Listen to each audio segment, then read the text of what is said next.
Welcome to Grief is the New Normal. I'm Dr. Heather Taylor, a licensed psychologist and grief specialist, here to help change the conversation about grief and build community and connection while we all adjust to this new normal we are living in. This podcast is for you if you are grieving or if you are supporting someone in a season of grief. I'm glad you're here.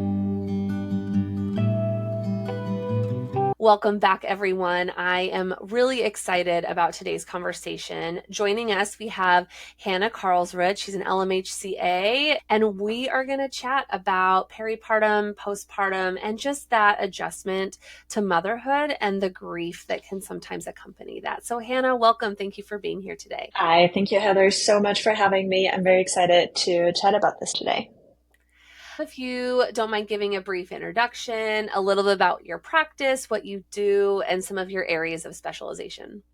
Yes, absolutely. As you said, I practice in Washington. I treat individuals and couples in therapy. I'm really passionate about the pregnancy and the postpartum time. That's my area of specialty. I offer individual therapy. I focus really on trauma and on EMDR, which is a trauma-focused technique. I love working with individuals on their own trauma that they bring into relationships, but also on trauma, NICU stays, or birth trauma, or fertility issues, or postpartum distress, like postpartum anxiety, postpartum depression, which all kind of sums it up into traumatic experiences for individuals. I also really enjoy working with couples during this time, but also outside of this time to support their relationship, to prepare them for baby, to talk about when the baby is there, how has relationship changed, how is it the same, how can we support each other, what tools and tricks and things can we do to really have our relationship thrive after having a baby. That's great. So with thinking about that postpartum space and grief, can you provide some examples of different ways grief can show up in that postpartum space? Yes, absolutely. I think when it comes to grief, there's a lot of different layers, right? As you always talk about, grief is complex and it's very different for every person. One of the areas of grief and postpartum is grieving your old self and your old identity of who you were before you had a kid. And not to say that now you have a kid and it's all bad, right? That's not what I'm trying to say. I think as an individual, but also as a partner in a relationship, you go through so much change in adding in a new family member. I think it can be moments where it's like, oh my God, I just remember not having a kid and I could just go out and do whatever I wanted to. I didn't have to think about loading the kid up in the car. I didn't have to take 5,000 things with me because especially first time moms, I think it's just, oh my God, what do I have to bring? I think grieving this piece of identity of, okay, who was I? Who am I now? And what have I lost in my life? In addition to, of course, what you have gained and what is different now and what is beautiful about this experience. But I think there's this part of I'm losing a part or even the old self of yourself, because I think childbirth can be so extremely transforming for an individual.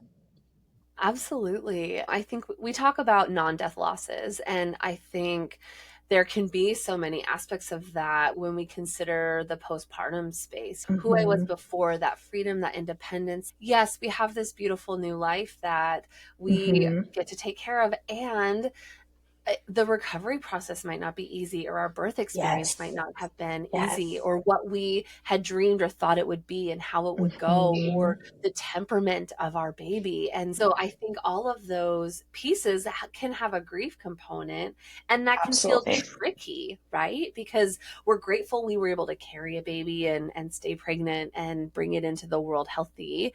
And there's those different kinds of loss that accompany that, the different ways it's showing up for us. Yes. And I think you bring up a really good point that it's not just your identity, but also so many other components, right? What have I lost about my birth story? Did my birth go as I dreamed it? Were there complications? Were there other layers that were troubling for you that made you lose that perfect story in your head about your birth? What about your size of clothing, your experience with your own body? Your body changes so much in carrying a child that that is even another grief component of my body will most likely never be the same as it was before. So how can I come to terms with that as well? How can I accept that part of myself after giving birth? In a similar vein, I remember struggling with that sense of body autonomy. Most people have this 9-month experience of carrying a child, and then Hmm. it's like your body is not your own in that space. And that can activate some of those past traumas if you have body based trauma. And then if you choose to breastfeed, that can be another way that your body is not your own, and that there can be grief there in that tether to another being and Hmm. someone else's needs you're continuing to have to put before your own. And that can feel so confusing because that's not a grief we're expecting to experience.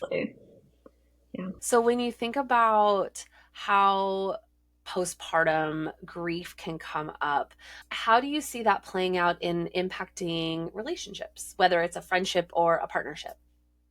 Yeah, I think it doesn't get talked about enough how much your relationships will change after, especially your first baby. I think after you have your first baby and you add on your kids, it's still a different experience. But also going from 0 kids to 1 kid, especially if you're in a friend group, for example, that don't have kids yet, that's you're the first one, everyone's excited for you. And then you get this kid and everyone's, what do we do now? What are we supposed to do? Tell us. And we're like, I don't know either. Yeah, right, So right. it's your whole relationship, not just with yourself and with your partner, but also with your friends will change. Maybe you will find more mom friends and you will create new friendships. And I think that's a big part that I always talk about in therapy. Who is your village? Who is your support network outside of your family? Because as moms, we need to hear sometimes, I slept like crap too. He threw up all night, he cried all night, whatever it is, you just need to hear this confirming of, yeah, I'm going through the same thing. But then you have your friends that you still love and that they still love you, but it's hard to connect at that point because you're in different worlds. You're changing diapers, you're feeding the baby, you're on a different sleep schedule, you're waking up super early, you're going to bed early, you're sleeping in the middle of the day if you can. It's just all over the place and everything evolves around this tiny human being, which is the way it should be. And people that are your friends that don't have kids might not have that similar experience and might not understand the whole process of it. And I think that can make it really hard for friendships at times where there's just a different expectation of what that friendship means at that point. And I think that can be really hard for new moms to go through and to experience that on top of already having the postpartum experience that can be already really tough. Absolutely. Again, like it's one of those, the grief of who I used to be, the way I could show up as a friend because I had more capacity Yes. before I had this tiny human in my care. And some friends are able to handle that adjustment and some aren't. So there can Yes. be grief around loss of friendships or group dynamic changing, or even just grief for yourself that I used to be able to say yes to all these things. And now I'm having to learn how to say no. And that doesn't feel good. Hmm. That doesn't feel like that's who I want to be as a person. And yet I don't have the capacity to do more. Yeah, I think that's a really good point, especially for people that are this overachieving or even people pleasing, where it's, I just want to make it right for everyone and have to choose now between baby and friend in certain situations. That can be so tough because you don't want to hurt your friend, you don't want to lose them, and maybe you won't, but you don't know, right? You just don't know how they're going to react. So I think it's a fine line to walk between how can I make it right for myself and for my baby? And shifting that perspective into that rather than just thinking, okay, how can I make it right for myself and my friends? It's a big juggling to do. And there's not one right way to navigate it. There And, isn't, you know, no. and I think that, again, everything with adjusting to new motherhood can feel so ambiguous and overwhelming Hmm. because we're getting all of these different messages from all these different areas, whether it's our body or if we're breastfeeding or if we're co-sleeping, like all of these things. And yet I just want to know what's the right thing to do with, do I bring Yes. baby to brunch with my girlfriends or my friends, or do I ask my partner to watch the or be with the kiddo so that I can have that time by myself, or is it a mix of both things? And it just, all of these different messages is just Hmm. overwhelming when we're already in that overwhelmed postpartum space. Yes, absolutely. And you're not really clearly thinking in that time. I would say the first 6 weeks postpartum, my brain was like fog. It was like I just survived. It's just you don't really have the capacity to do anything because nature wired you to fully focus on your newborn child. That's all it is, which also is why it's so hard because everything evolves around them, right? Maybe I don't want my partner to look after the baby because I'm not ready to even leave the house. Maybe my body is not ready. Maybe I'm not fully recovered yet physically that I can even leave the house. Maybe I have birth injuries that prevent me from going out. Maybe I'm not comfortable being around some of my friends in diapers and sweatpants. I don't know. So there's a lot of variables that are so individualized and that are so different from each individual that it's really important, I think, to bring this into the therapeutic room and to talk about it, how your experience influences your relationships, because every experience is different. Right. Well, you said something just a minute ago. For those first 6 weeks, we're developmentally wired to just be focused on this baby and to Mm-hmm. bond with this baby.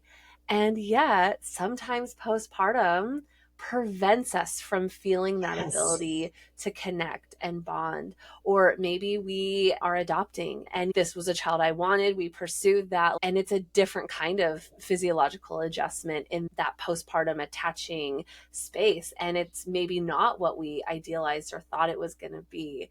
And how do we Yes. grieve that and name that in the therapy space? Yes. What am I losing? Why am I feeling I can't attach to my baby? Why am I feeling I can't bond? And there's a lot of guilt and a lot of thoughts that surround that, which creates even more anxiety. So I think that's a real issue that is coming up too. In addition to, what if I had a traumatic birth and I'm still not processing that? I'm not even myself yet. I don't even know who I am at this point because I'm still so hurt and so injured from this experience. And this baby came out of it, right? That was the result of that experience. So it's understandable that it's hard. And bonding is also nothing that just happens from overnight. Bonding is a process, right? We know from attachment theory, it's like a thing that just evolves over time that you keep doing and keep doing. And sometimes it evolves quickly and sometimes it takes time. And there's just different components that will influence that. Yeah. I also do postpartum support for some moms, and the more complicated spaces where it's been 6 months or 9 months of postpartum and they still just feel like they're in that fog. What would be some self care or encouragements that you would say to clients that you're working with when they have that really persistent postpartum presentation?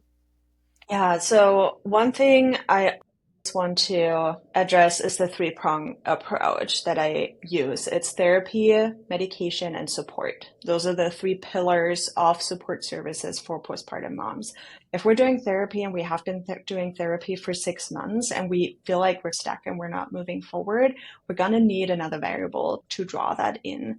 Oftentimes I do go into support, although I bring that on a little bit earlier. But if I haven't at this point, I try to see if they have any kind of support. It doesn't have to be family. It doesn't have to be partner. We have lots of like single moms in therapy, right? So if there's not a partner, maybe there's an aunt, maybe there's a grandma, maybe there's a mom, there's a mother-in-law, maybe a neighbor. Let's go even further. Let's go out of family. Do you have a friend that can come in once a week and take the baby for 2 hours while you're in the house so you don't have to leave, but maybe you can go take a shower. Maybe you can go put some makeup on or listen to your music for an hour, but you know that your baby is safe because they're with you.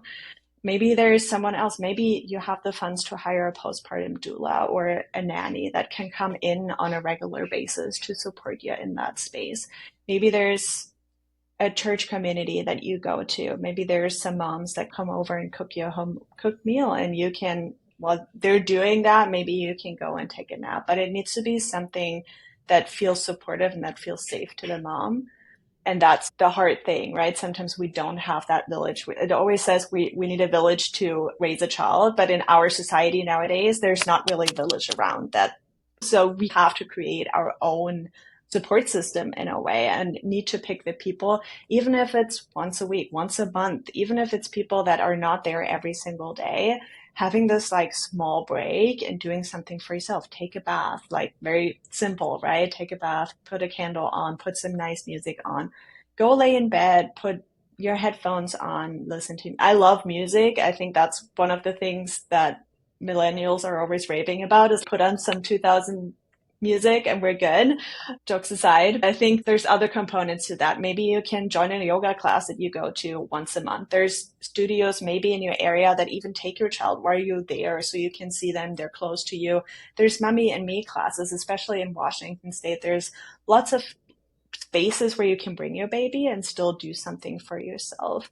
So I see where they're at in their journey of, can they even leave the house? Are they able of leaving the bed? Are they able leaving the house? Are they capable of meeting friends? Are they capable of having social surroundings? Or do we then need to go to the third approach of, are we going to add some medication? Sure. Because I think there's a big misconception that postpartum you can't take any psychiatric medication. And while I'm always careful around that and always recommend to go to a psychiatrist for that, and especially a psychiatrist that specializes in postpartum, there are resources out there. If there's nothing else helps, please turn to medication. Like, it is always an option. And I've heard so many reports of moms that are like, this was like the savior of my life in this time. And it doesn't mean you have to take this forever. It doesn't mean you have to take this for 10 years. It can be just a certain amount of time until your hormones are back to normal, until your kiddo maybe doesn't breastfeed anymore, until you maybe have some child support or you have you start your job again. Maybe that is another component that is keeping you from finding yourself again because you're still at home and you can't go back to work. So there's, again, these layers to it. So I always start with therapy. I look at their support system, but then I also consider medication management. Absolutely. I think it's hard in society when so often postpartum moms will have maybe physical symptoms or we're struggling with our mental health and we go to Mm-hmm. a primary care doc and they dismiss it because that's just, well, you just had a baby, so that's just part of Mm-hmm. postpartum. Mm-hmm. And I guess that just makes me curious, why do we as a society allow moms to continue to suffer rather than validating and normalizing that some of these experiences need extra support? Like you even said with medication, I have a number of moms who are like, I didn't think I could. And it's, let's talk about it. Let's talk about your options. Mm-hmm. Let's connect with the psychiatrist, bring them in, do collaborative care to make sure that you can enjoy that first year of life with your tiny human versus feeling like you're white knuckling it, like bracing for impact, just trying to get through it in that space of suffering. Postpartum and pregnancy, they are no joke. They're very serious. They can get really complicated and it can be really painful. And so, why do we have to let that suffering persist when we do have resources available? And if we talk about it, if we educate, we can help advocate for more access to Mm-hmm. those services. Absolutely. I totally relate to that. I think I often have that conversation of, okay, we give birth and then we immediately have to schedule an appointment for baby for their pediatrician. Where are the follow-ups for the moms? Like, you maybe have 2, 3, and then 6 weeks and you're good to go. 6 weeks, you're cleared for everything and anything. And you're like, wait, that 6 weeks, that's like not even 2 months. Wait, I'm not ready for any of the things that you're listing I'm supposed to be ready to do. So I think there's a lack of aftercare for pregnant people. It's just not, it's throughout pregnancy, everyone gets like, oh my God, you're pregnant. This is so beautiful. This is great. What can I do? How can I support you? Don't lift that. I'll lift it for you. As soon as you have the baby, or she's fine. She got her baby now. She's okay. Actually, we should have a system in place that goes at least upon a year post birth. I think even 2 years, because it takes a woman a year to 2 years for her body to even regulate into the new self, to even adjust to things, especially if you're breastfeeding. If you have another mental health challenge that comes on top of it, I think it just prolongs the time. And I think it's a little ridiculous, to be blunt, to not have more care than up to 6 weeks, not a follow-up. I wasn't even fully healed physically 6 weeks postpartum. I was like, so where do I go after? What do I do then? There was just nothing. So you get followed through and then you just get dropped. And I think that is also a big part of like why women now are so much more struggling than before, because before they had aunts around, they had family around, they had people around, neighbors that took care of them, that nurtured them, that made them be able to stay in bed. And now oftentimes we get pushed out.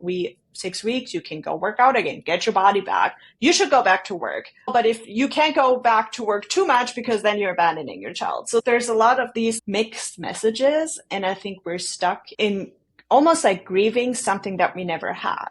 I think we're grieving the support system that our parents said they had Mm, that we don't have anymore. yeah. And especially coming out of the COVID years. And yes, COVID is still happening. I know, yeah, acknowledging that. And I think for those of us that experienced pregnancy during the COVID years, it was like a double down on postpartum isolation because even our partners couldn't be in the room for ultrasounds. Like Hmm.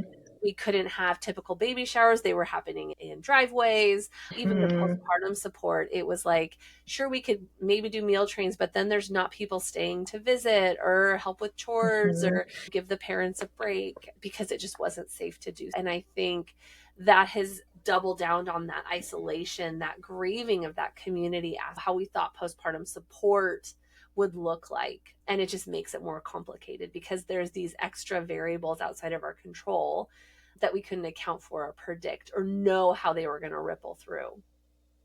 Absolutely. Yes. What would you say when moms are in that postpartum space? What would be a good routine or a ritual for acknowledging who I'm grieving, of who I was, the grief around who I was before, while I'm working to embrace who I am now? Yes. So, what I often tell my clients is in the moment when you notice that grieving part of you, when you notice, oh my God, like my thoughts are going to, what if I wouldn't have that baby? What if I still have my own life? What if I could still just go out? What if my relationship would be like it was before? Important is to recognize that thought in the moment and basically saying to yourself, I recognize that I have this thought and I accept it. I'm going to notice it and I'm accepting it. And that's, I think, a really hard practice, but it gives you a little bit of space for it to happen. And also, you don't have to do anything with it. You can just allow it in the moment. You can recognize it and then you can say, okay, and now I'm focused on feeding. Now I'm focused on playtime. Now I'm focused on bath time. So it's, you're not dismissing it and you're also not countering anything like positive onto it. Cause I think that's what we tend to do. It's, oh, just focus on the positive. Just focus on how beautiful this moment is. But it's not in the moment. It is hard. So I think I acknowledge that I feel sad right now and that's okay. Yeah, it's that both and piece, right? It's the I'm feeling sad or I'm grieving that this is the reality I'm in right now. And I'm also so grateful for the reality that I'm in right now. And Hmm. so we're able to hold more than one thing because I think that's such an important piece to remember with postpartum is it's more than one thing. We get to have that both and experience. Yeah. And I think another point is, especially for newborns, is that it will pass. This moment will pass, and this is a phase. Every newborn goes through so much incredibly fast, so much development that I think oftentimes we forget that it feels like we're stuck and it feels like we're doing everything wrong and we don't know what we're doing wrong. And then in 2 days, he does or she does the opposite. It's just reverse. And you're like, wait, I just tried to fix this and now it's working. What did I do? You didn't do anything. It's just how babies are. So I think it's hard to remember that in the moment. But if you write it down on a post-it, for example, and hang it on your fridge and be like, this is a phase. And just remember when you walk by the fridge, this is a phase. It will pass. I'm all about the post-it note therapy. I love those visual reminders. I think they can be such a good tether for us that I don't see anything else when I'm going to see that post-it because it's a bright color and it's going to have the words that I need to see on it. Just Hmm. that anchor, that touchstone to help me get through. Yeah. Yeah. Speaking of anchors, when you think about postpartum in relation to our partners that are going through it with us, what are some things that you notice clinically in that space? Yeah. So I think your relationship will change drastically when you have a baby, for the better, for the worse, or just neutral. It will change. I think there doesn't have to be a positive or negative shift on it. It's just going to be different because you're both caring for another human and your energy, your time, your mental energy, your physical energy will decline. And you're not going to have as much energy and compassion and patience with your partner as you had before. Especially in the beginning of the first 6 months, it's going to be a rough patch. And everyone was like, oh, it's going to be hard. And I was like, no, it's fine. It's going to be hard. And every client that I speak to is, yes, it's hard when you work together. And if you allow that, again, this accepting part, accepting the reality of this is different now and it is hard, and accepting that will move you through the end of, okay, we can find each other again in a different kind of way. So maybe date night will look different, right? Maybe we're not putting on shiny clothes and putting on makeup, putting our high heels on and a nice suit and going out for a fancy dinner. Maybe it's just us cooking dinner together.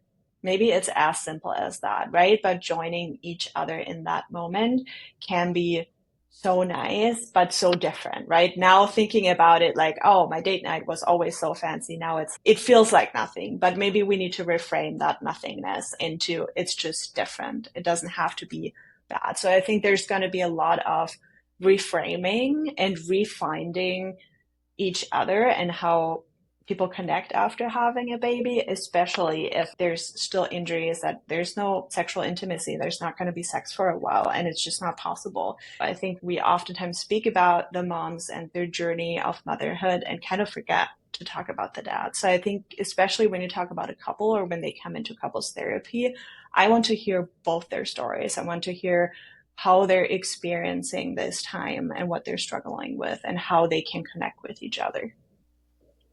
That's so great. So, as we start to wrap up this conversation, what would be 2 or 3 important takeaways to understand about that grief in the postpartum space?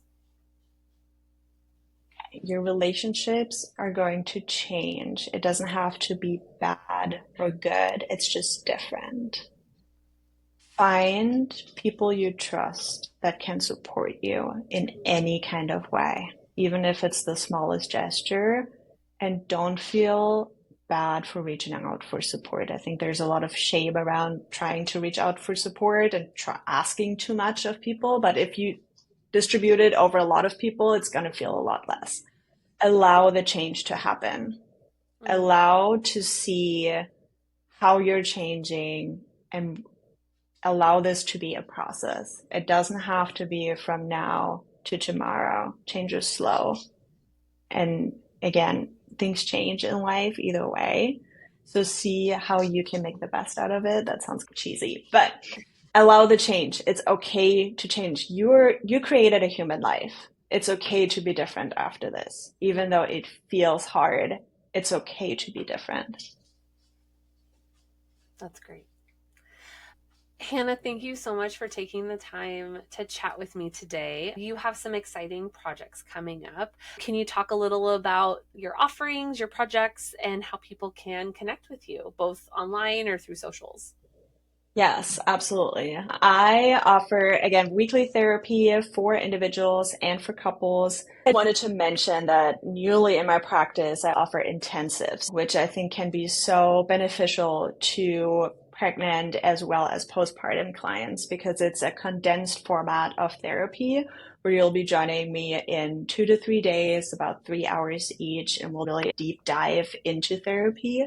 You can resolve some of these underlying issues really quickly and don't have to go through therapy multiple weeks, months, years at a time.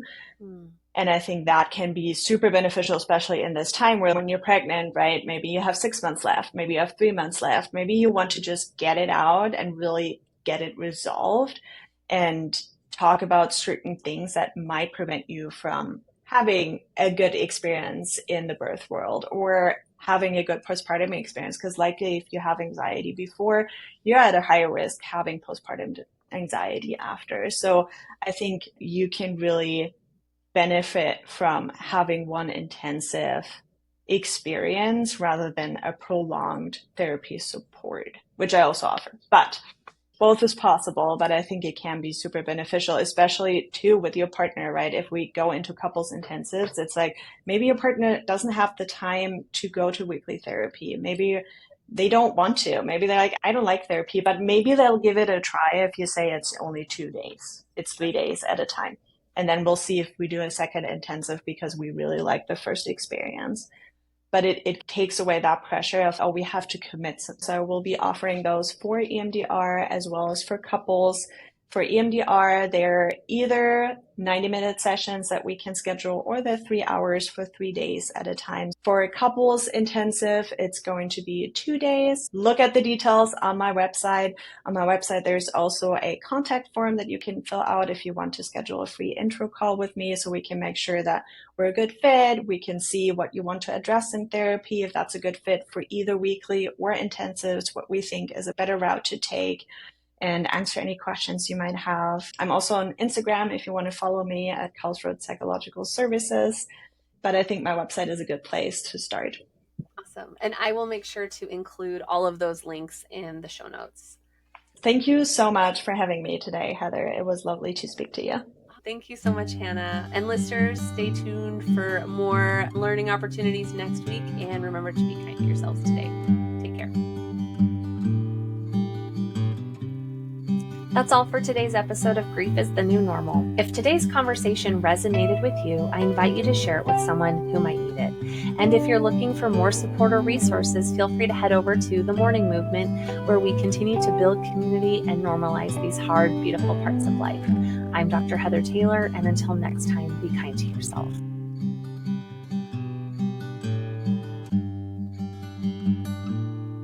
Opening and closing music is provided by the Datacorns. If you're interested in being a guest on the podcast, collaboration, or training opportunities, feel free to email me at hello@griefisthenewnormal.com. And they're also now available streaming on YouTube.